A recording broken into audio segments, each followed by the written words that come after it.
Your role is tough because what I've found in conversations with people, I'll ask them, what are your expectations of the IT organization?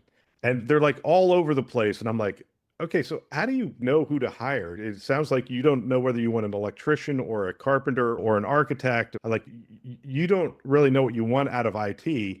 And now you're going to go hire somebody to lead it, or are you just looking for them to tell you what you need in IT? That process fascinates me and it's probably one of the harder parts of your job, I would imagine.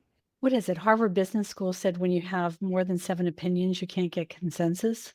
And if you look at some of the large interviewing teams and teams of stakeholders setting what they want, sometimes it's very difficult to get consensus on what they need going forward.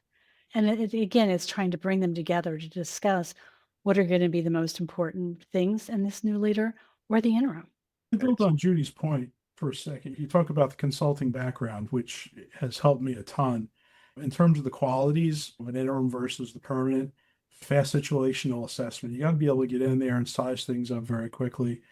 And you're going into an uncertain situation. So you really have to be able to deal with ambiguous situations very well. You have to have a high tolerance for that.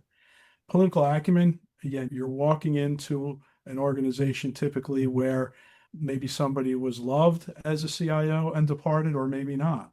So you have to understand the political temperatures of not just the C-suite, but also of the IT executive team. And then there's a hope that on the part of the C-suite, to your point, what do they need to be taught or what do they need to learn as part of the process? So I think when you tap on all of those things, Bill, to answer the question a little bit more broadly and deeply, you really have to be able to reach into your toolkit and hit on each of those things to kind of bring a successful engagement to the client.